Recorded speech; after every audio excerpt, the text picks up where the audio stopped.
नमस्कार दोस्तों, most welcome to संभव एजुकेशन क्लासेस।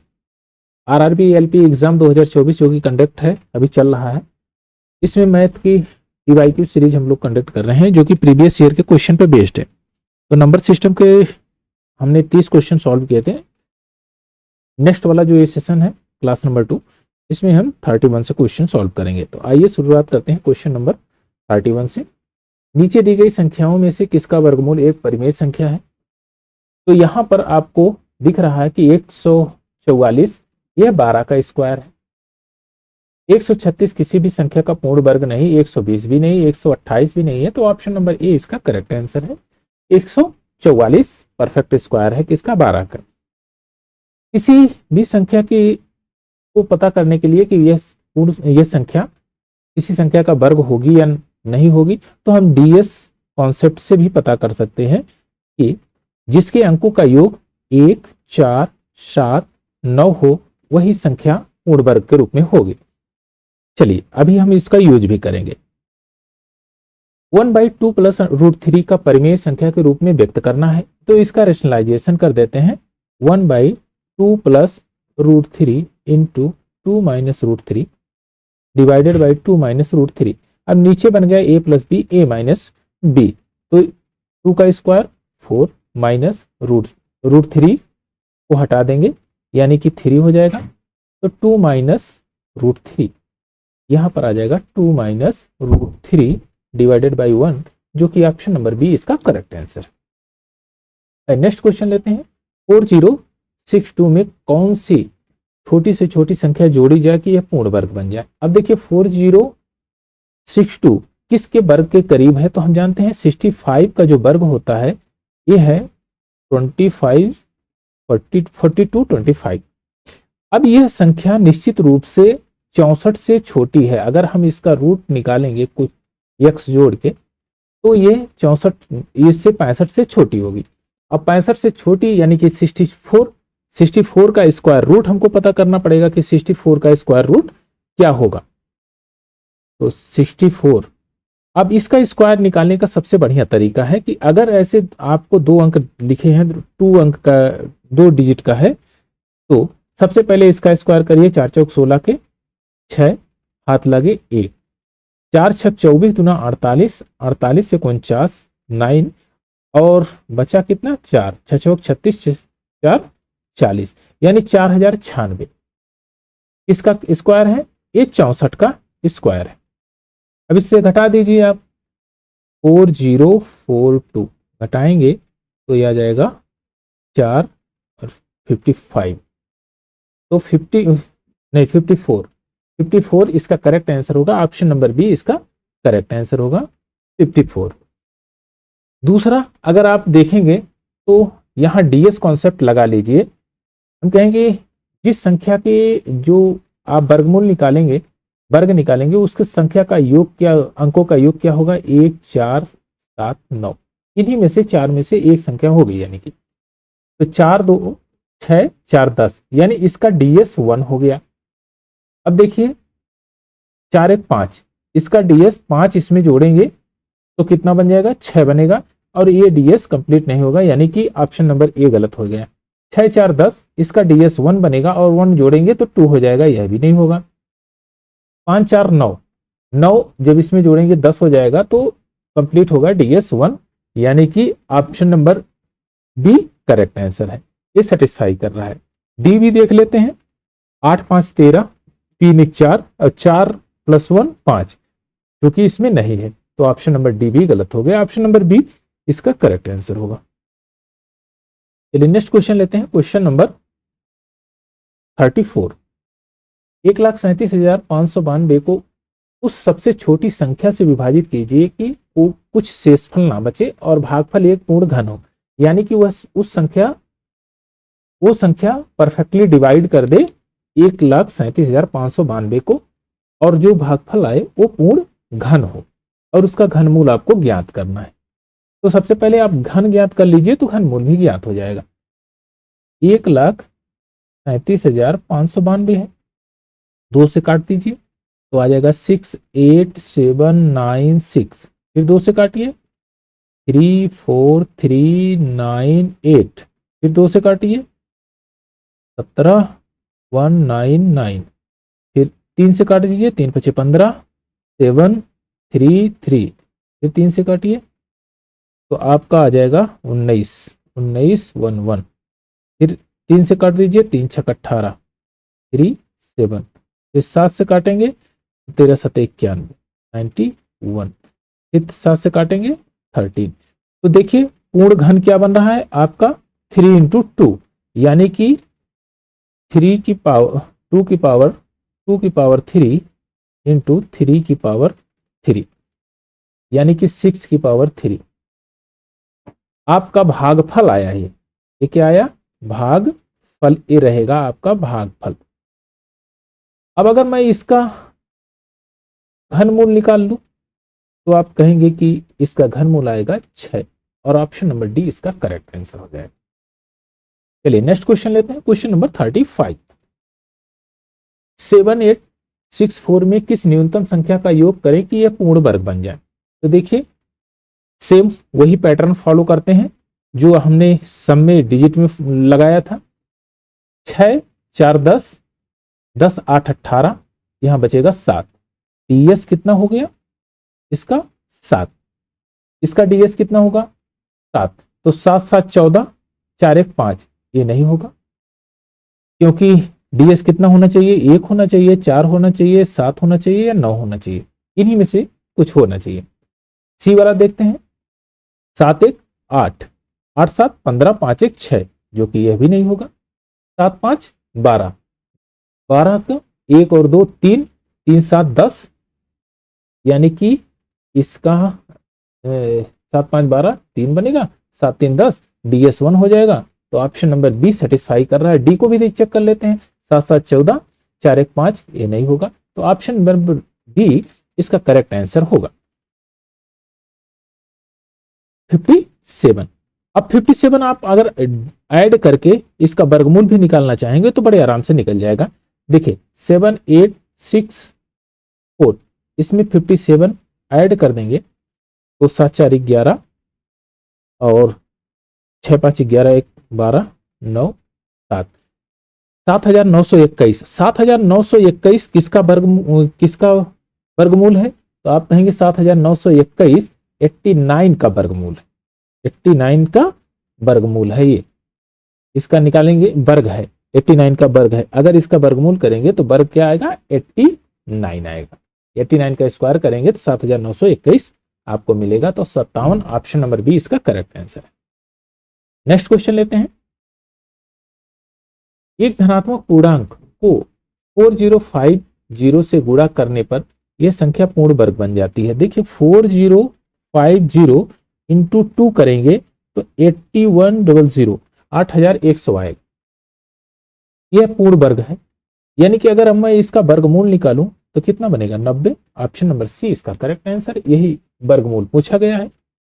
चलिए नेक्स्ट क्वेश्चन लेते हैं, क्वेश्चन नंबर 36। इस प्रकार की सीक्वेंस अगर कहीं सीरीज में दिया गया हो तो 30 के दो ऐसे फैक्टर करिए x एंड y जिनका डिफरेंस 1 हो, डिफरेंस 1 हो, डिफरेंस 1 हो। अब देखिए इसके दो फैक्टर कौन बनेंगे? 5 इंटू 6। तो अगर यहां पर पॉजिटिव टर्म लिखा है, पॉजिटिव चल रहा है, तो सबसे बड़ा वाला फैक्टर इसका आंसर होगा। Option number C correct answer है। लेकिन अगर आपसे कह दें कि यहीं पर हमने कहा कि माइनस कर दिया, हमने यहां पर अगर माइनस कर दिया तो फिर क्या करेंगे आप? तो आप कहेंगे कि कोई दिक्कत नहीं है, अगर माइनस कर दिया तो भी इसके दो फैक्टर बनाइए, 5 इंटू 6। तो छोटा वाला फैक्टर आप सेलेक्ट कर लीजिए, ए आपका हो जाएगा। अगर निगेटिव में टर्म चल रहा है तो माइनस में है तो आंसर होगा 5। चलिए नेक्स्ट क्वेश्चन ले, क्वेश्चन नंबर 38। 729 के कितने गुणनखंड पूर्ण वर्ग हैं? देखिए 9 का अगर हम क्यूब करेंगे तो 9 9 81 9 729, यानी कि 9 इंटू 9 इंटू 9 कितने पार्ट बने? और 9 का अगर हम अंडर रूट लगाएंगे तो 3 3 3 बनेगा, यानी कि कितने पूर्ण वर्ग बनेंगे? 3। ऑप्शन नंबर सी इसका करेक्ट आंसर हो जाएगा। 729 का कितने गुणनखंड पूर्ण वर्ग बनेंगे? 3 ऐसे गुणनखंड होंगे जो पूर्ण वर्ग बन गए। चलिए नेक्स्ट क्वेश्चन लेते हैं, क्वेश्चन नंबर 39। क्वेश्चन नंबर 39, कितने ऐसे गुणनखंड हैं जो सम संख्याएं होंगी इनमें? तो सबसे पहले एक छोटा सा कॉन्सेप्ट समझते हैं, उसके बाद क्वेश्चन बड़े आराम से सॉल्व हो जाएगा। जैसे हमने लिखा 2 की पावर 3, 2 की पावर 3, तो कितने नंबर ऑफ फैक्टर्स होंगे इसमें? नंबर ऑफ फैक्टर आपको बताना है, नंबर ऑफ फैक्टर। तो आप कहेंगे 2 की पावर 0 एक होगा, दूसरा होगा 2 की पावर 1, तीसरा होगा 2 की पावर 2 और चौथा होगा 2 की पावर 3। कितने फैक्टर हुए? नंबर ऑफ फैक्टर 4 हो गए। कैसे हमने पता किया? तो हम कहेंगे नंबर ऑफ फैक्टर के लिए पावर +1 करते हैं, पावर में 1 जोड़ देते हैं और बाकी अगर और फैक्टर है उसके साथ में तो उसकी पावर में +1 करके मल्टीप्लाई करेंगे। जैसे हमने कहा 2 की पावर 3 इंटू 3 की पावर 3, 3 की पावर 4, इसके नंबर ऑफ फैक्टर कितने होंगे? तो हमने कहा कि पावर में 1 जोड़ दीजिए, तो 3 + 1, पावर में 1 ऐड किया इसमें,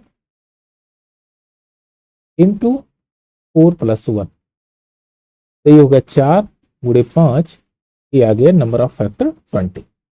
आई होप ये चीज समझ में आई होगी। अब ध्यान दीजिएगा, यहां पर पूछा है सम नंबर ऑफ फैक्टर यानी इवन नंबर ऑफ फैक्टर क्या होंगे। अगर किसी भी संख्या की पावर 0 हो तो वह रिजल्ट क्या बनाएगा? 1, और 1 क्या है? यह ओड नंबर है। अब जो और अन्य संख्याएं हैं सब इवन है, यानी कि अगर इवन के साथ किसी भी संख्या में इवन इंटू एनी नंबर हो तो रिजल्ट क्या मिलेगा? इवन मिलेगा। इवन से किसी भी संख्या में मल्टीप्लाई करेंगे, चाहे वो ओड हो चाहे इवन हो, तो रिजल्ट क्या मिलेगा? इवन ही मिलेगा। तो इसमें कितने नंबर ऑफ फैक्टर बनेंगे इवन वाले? तो आप कहेंगे 3 ही नंबर ऑफ फैक्टर बनेंगे, यानी कि जितनी पावर है उतने ही नंबर ऑफ फैक्टर इसमें बनेंगे इवन के। पहला वाला नंबर ऑफ फैक्टर छोड़ दिया जाएगा क्योंकि वो ओड है, बस आपका काम हो गया। तो देखिए पहले वाले में हम लेंगे number of even number of factor, हमको even number of factor 8 into 3 की पावर 2, 2 में +1 करेंगे 3 हो जाएगा, 5 की पावर 3 यानी 3 में +1 करेंगे 4 हो जाएगा, और 7 की पावर 5 है तो ये हो जाएगा 6।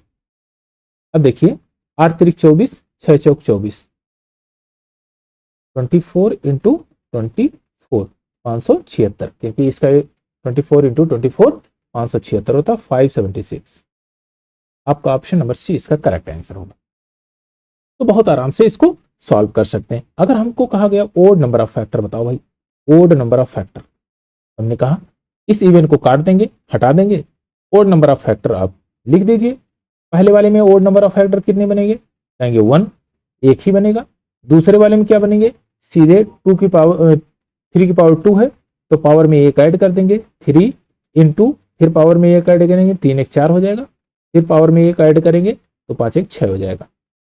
तो 4 3 12, 12 6 72, 72 नंबर ऑफ फैक्टर कंप्लीट हो गए। चलिए नेक्स्ट क्वेश्चन लेते हैं, क्वेश्चन नंबर 40। इसमें ओड नंबर ऑफ फैक्टर की बात किया गया है, ओड नंबर ऑफ फैक्टर। अभी तक इवन चल रहा था, अब ओड नंबर ऑफ फैक्टर कहा, odd number of factor, number of factor, odd number of factor. तो आप कहेंगे कि पहले वाले में से तो एक ही बचेगा, दूसरे वाले में क्या होगा? ओड है, नीचे बेस ओड है, और बेस को हमेशा प्राइम रखना है, बेस कंपोजिट नहीं रहेगा, बेस प्राइम नंबर रहेगा। पावर में चाहे इवन आए चाहे ओड आए कोई मतलब नहीं, लेकिन बेस हमेशा प्राइम नंबर ही होगा। तो यहां पर बनेगा 5 + 1 6, 4 + 1 5 और 6 + 1 7, तो 6 पंजे 30, 30 × 7 210, 210। ऑप्शन नंबर सी इसका करेक्ट आंसर हो जाएगा 210 नंबर ऑफ फैक्टर। अच्छा, अगर आपसे कहा जाए इवन नंबर ऑफ फैक्टर क्या होंगे, तो आप कह सकते हैं कि यहां पर आप रख लेंगे 9 इंटू 5 ए प्लस 1 करेंगे 6 इंटू 5 इंटू 7, ये इवन नंबर ऑफ फैक्टर होंगे। अब आपसे कहा है कि total number of factor, total number of factor क्या होंगे, तो आप कह सकते हैं कि ये 9 को प्लस 1 कर देंगे 10 इंटू 6 इंटू 5 इंटू 7, ये टोटल नंबर ऑफ फैक्टर हो जाएंगे। चलिए नेक्स्ट क्वेश्चन लेते हैं, क्वेश्चन नंबर 41। क्वेश्चन नंबर 41, 213 की पावर 6 का अंतिम अंक क्या होगा, यानी लास्ट डिजिट क्या होगा, यूनिट प्लेस आपको बतानी है। अगर आपको कहीं भी ऐसा लिखा मिले कि XYZ की पावर ABCD इस प्रकार इस फॉर्मेशन में लिखी गई है, तो यह XY का कोई मतलब नहीं, ये केवल भड़काने के लिए है। बस Z और उसकी पावर से ही आपको यूनिट डिजिट पता चल जाएगा कि लास्ट का यूनिट डिजिट क्या है, लास्ट वाला अंक क्या मिलेगा। अब क्या करेंगे, जो पावर होती है, पावर को, ये पावर है, पावर को डिवाइड करेंगे किससे, 4 से। जो रिमाइंडर होगा, रिमाइंडर उसको क्या करेंगे, Z की पावर रिमाइंडर लगा देंगे, बस इतना सा काम करना है। तो आप कहेंगे 3 की पावर 6, इसको 4 से डिवाइड करेंगे तो कितना बचेगा, 3 की पावर 2 रिमाइंडर आ जाएगा और ये होगा 9। आंसर आपका ऑप्शन नंबर डी इसका करेक्ट आंसर होगा 9। लास्ट डिजिट जो होगा वो 9 होगा। चलिए नेक्स्ट क्वेश्चन लेते हैं। सबसे छोटी प्राकृतिक संख्या 216 में किससे गुणा किया जाना चाहिए ताकि गुणनफल के गुणनखंडों की संख्या विषम हो। शतवक 36 छक्का 216 यानी कि 6 की पावर 3 216 होता है। अब 6 की पावर 3 ये बेस आपका कंपोजिट नंबर है, यानी कि इसको प्राइम में कैसे बदलेंगे, 2 की पावर 3 इंटू 3 की पावर 2 इस प्रकार से लिख सकते हैं। नो ये 2 की पावर 3 इंटू 3 की पावर 3 इस प्रकार लिख सकते हैं। अब देखिए अगर नंबर ऑफ फैक्टर की यहां बात किया जाए तो नंबर ऑफ फैक्टर क्या होंगे, तो आप कहेंगे पावर में 1 ऐड करके मल्टीप्लाई कर दीजिए, तो यहाँ 4 गुणे 4 यानी कि 16। तो आपको क्या मिला, ये इवन मिला। लेकिन पूछा क्या है, गुणनखंडों की संख्या विषम हो, कौन से संख्या से गुणा किया जाए, तो हमने कहा यहां से 6 से आप गुणा कर दीजिए, इससे गुणा कर दीजिए 6 से। अगर आपने 6 से यहां से मल्टीप्लाई कर दिया तो एक रिजल्ट क्या बनेगा, यहां 2 की पावर 3 इंटू 3 की पावर 3 इंटू 2 इंटू 3, तो यहां रिजल्ट जो होगा 2 की पावर 4 हो जाएगा और 3 की पावर 4। अब नंबर ऑफ फैक्टर क्या होगा, तो आप कहेंगे 4 1 5 इंटू 4 1 5 यानी 25। ओड नंबर ऑफ फैक्टर आ गए, कितने, विषम गुणनखंड होने चाहिए। तो ऑप्शन नंबर बी इसका करेक्ट आंसर है कि 6 से अगर गुणा कर दिया जाए तो उनके गुणनखंडों की संख्या ओड मिलेगी, यानी 25 मिलेगी। अब अगर आपसे पूछ लिया जाए कि इवन नंबर ऑफ फैक्टर कितने बनेंगे, इसी में आपसे एक क्वेश्चन इसमें और एग्जामिनर बना दे, इवन नंबर ऑफ फैक्टर कितने बनेंगे, इवन इसमें इस टर्म में इवन नंबर ऑफ फैक्टर कितने बनेंगे, तो आप कहेंगे कि 2 की पावर केवल एक ही लेंगे, 0 लेंगे, तो यानी कि 1 बन गया एक फैक्टर, और इसमें 3 की पावर 4 को 5 कर देंगे, तो ये हो जाएगा रिजल्ट 5 नंबर ऑफ फैक्टर होंगे। सॉरी इसमें इवन नहीं, इवन में इसका लेंगे सेम ही, ये 4 लेंगे और इसका 5 हो जाएगा 20। अब odd number of factor, odd number of factor कितने बनेंगे, तो यहां से पहले वाले में से एक आएगा और दूसरा यानी 3 की पावर 4 प्लस 1 5 कर देंगे, रिजल्ट हो जाएगा 5। ये ओड नंबर ऑफ फैक्टर बनेंगे, यह इवन नंबर ऑफ फैक्टर बन जाएंगे। चलो नेक्स्ट क्वेश्चन लेते हैं, क्वेश्चन नंबर 43। 2 अंकों की एक संख्या के अंकों का योग 12 है, यदि उसके अंकों के स्थान को परिवर्तित कर दिया जाए तो प्राप्त संख्या मूल संख्या से 18 ज्यादा हो जाती है। यानी कि हमने कहा कि पहली संख्या x थी और चेंज होने के बाद y हो गई, पहली संख्या x थी अब चेंज होने के बाद y हो गई है। अब ये कहा गया है कि मूल संख्या से 18 ज्यादा हो जाती है, यानी कि पहली वाली जो संख्या थी मूल संख्या, ये ओरिजिनल नंबर जो था ये लेस देन था जो चेंज हुआ है उस नंबर से। तो यहां पर आप देखिए कौन सा नंबर होगा, तो आपको 4 ऑप्शन दिए गए हैं, इससे सेटिस्फाई आप करा लीजिए इसको। देखिए 39 का अगर चेंज करेंगे 93 हो जाएगा। 93 का जो डिफरेंस निकालेंगे तो 18 नहीं आएगा। 75 75 का 57 हो जाएगा। 57, जबकि 57 ग्रेटर है 75 से, तो ये तो आंसर होगा ही नहीं। इसी प्रकार से 48 है, 48 को 84 लिख सकते हैं, और 84 को अगर डिफरेंस करेंगे तो कितना आ जाएगा आपका डिफरेंस, 4 4 44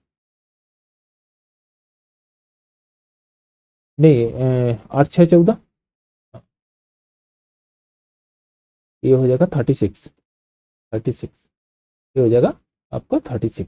और 57 का ये करेंगे तो 75 होगा, और जब इनका डिफरेंस लेंगे तो ये आ जाएगा 18, 8 7 15 यानी 18 होगा। ऑप्शन नंबर डी इसका करेक्ट आंसर हो जाएगा।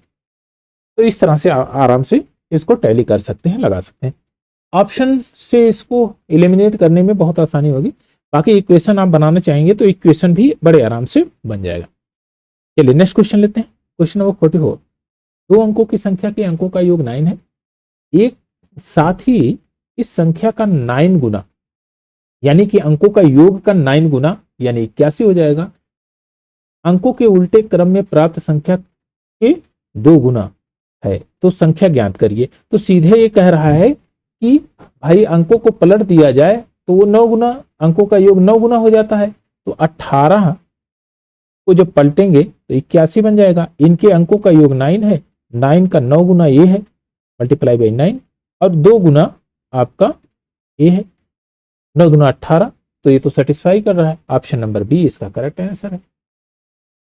चलिए नेक्स्ट क्वेश्चन लेते हैं। क्वेश्चन नंबर 45, यदि 2 अंकों की संख्या के अंकों का योग 11 है, यदि हम उसके अंकों को परस्पर बदल दें, आपस में चेंज करते हैं, तो बनी हुई संख्या मूल संख्या से 45 कम हो जाती है। यानी कि मूल संख्या x है और ये y है।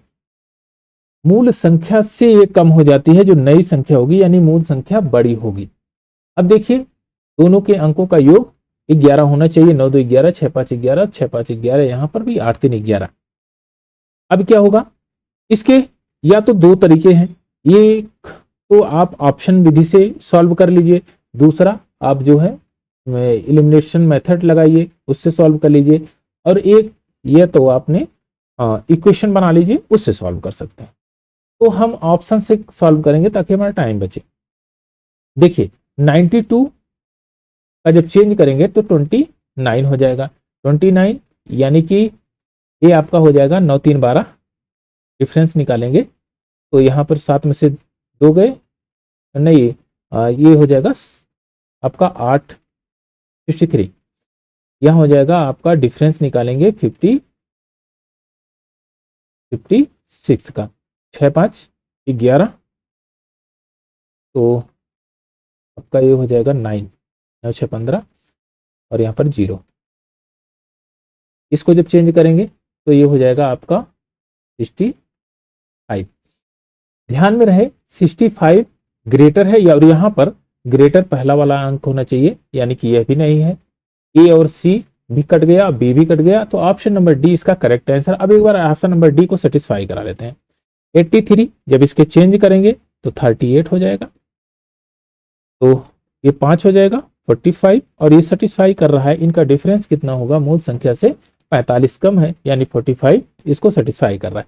ऑप्शन नंबर डी इसका करेक्ट आंसर होगा। चलिए नेक्स्ट क्वेश्चन लेते हैं। नेक्स्ट क्वेश्चन आपको दिया गया है, एक संख्या है कि अंकों के में 6 के अंकित मान और स्थानीय मान का योग कितना होगा। स्थानीय मान क्या होता है, अंकित मान क्या होता है। अंकित मान स्वयं का मान है, कौन से अंक है वो, 1 2 3 4 5 6, तो वो कभी चेंज नहीं होता। लेकिन स्थानीय मान हमेशा चेंज होते रहता है, कौन से प्लेस वैल्यू पर वो है। तो यहाँ पर प्लेस वैल्यू क्या है इसकी, 6 की प्लेस वैल्यू, तो आप कहेंगे 6 लिख दीजिए, उसके बाद जितने अंक है उतना 0 लिख दीजिए। 1 2 3, ये 3 अंक है, और 3 आपने 0 लिख दिया। ये आपका वैल्यू है। अब इसमें पूछा क्या है, स्थानीय मान और अंकित मान का योग क्या है, तो इसमें 6 आप इसको ऐड कर दीजिए तो 6006, ये आपका रिजल्ट होगा। Option number C correct answer. चलिए नेक्स्ट क्वेश्चन के 47। इसमें 3 के स्थानीय मान के बीच का अंतर बताना है। 2 बार 3 आया है, एक बार यहां 3 आया है और एक बार यहां 3 आया है। इनके स्थानीय मान जो प्लेस वैल्यू का अंतर बताना है, तो आप 3 लिख दीजिए और जितने नंबर आप 0 हैं 1 2 3 4 5 6 7, 1 2 3 4 5 6 1 7 0 हमने लिख दिया और 300 इसको घटा दीजिए तो 0 0 7 9 9 9 9 2, ये आपका रिजल्ट हो जाएगा। यानी कि 7 के बाद 2 0, option number A correct answer. तो बहुत आराम से इसको भी सॉल्व कर सकते हैं। 47 में ऑप्शन नंबर ए इसका करेक्ट आंसर है। चलिए नेक्स्ट क्वेश्चन लेते हैं। Question number 48। 7 के अंकित मान तथा स्थानीय मान का योग यानी कि सम की बात किया गया है। सम क्या होगा, 7 का स्थानीय मान तो 7, उसके लास्ट में कितने अंक है 1 2 3 4 5, तो 5 0 लिख दीजिए 2 3 4 एंड 5 0 और 7 ऐड कर दीजिए इसमें 7 0 0 0 0 7, तो 4 टाइम्स ऑफ 0 ये 7, ऑप्शन नंबर ए इसका करेक्ट आंसर है। चलिए नेक्स्ट क्वेश्चन लेते हैं। 3 अंकों की कितनी संख्याएं 8 से विभाज्य होंगी।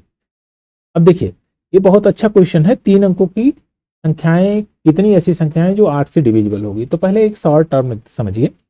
अगर हमने कहा कि 1 से लेकर 10 तक कितनी ऐसी संख्याएं हैं जो 3 से डिविजिबल होगी, तो आपने कहा 3 से डिवाइड कर दीजिए 10 को, तो 3 बार में कटेगा, जो रिमाइंडर है उसको छोड़ दीजिए। यानी 3 संख्याएं ऐसी हैं जो परफेक्टली डिविजिबल हैं आपकी 3 से।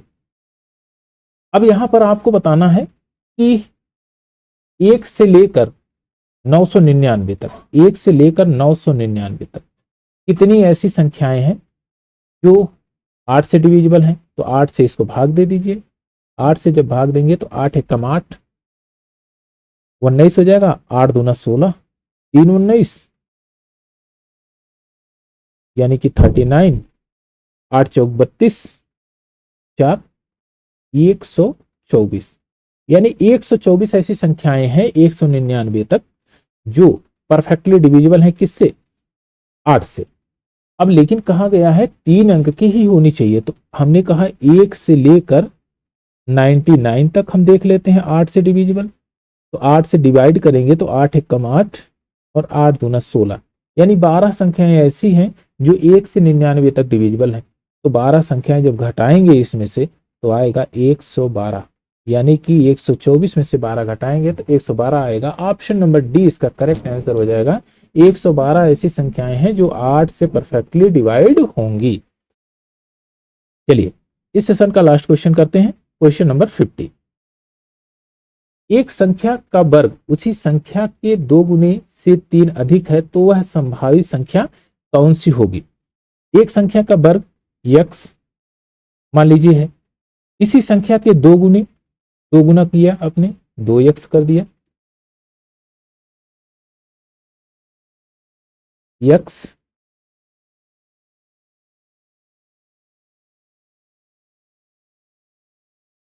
चलिए x स्क्वायर 2x कितना अधिक है, 3 अधिक। अब ये क्वाड्रेटिक इक्वेशन बनेगा, x square minus 2x minus 3 is equal to 0। 3 के आप 2 पार्ट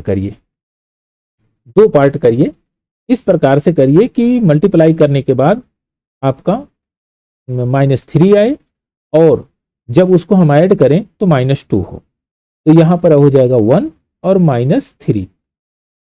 अगर इनका मल्टीप्लाई करेंगे तो -3 आएगा और इनको जोड़ेंगे तो -2 आएगा। अब इनके साइन को आप चेंज कर दीजिए, साइन यहाँ -1 हो जाएगा और यहाँ +3 हो जाएगा। तो ये 2 टर्म बनेंगे आपके कि जो इस इक्वेशन को सेटिस्फाई करेंगे। तो आपका ऑप्शन नंबर डी इसमें करेक्ट आंसर हो जाएगा, -1 एंड 3। वो संभावित संख्याएं कितनी होगी, -1 और 3। तो ऑप्शन नंबर डी इसका करेक्ट आंसर है। आज का सेशन यहीं तक। नेक्स्ट वाला सेशन हम तीसरा वाला कल करेंगे और उसमें हम लगभग मैक्सिमम क्वेश्चन लेने का प्रयास करेंगे कि लगभग 50 क्वेश्चन हो जाए। तब तक के लिए थैंक यू, धन्यवाद।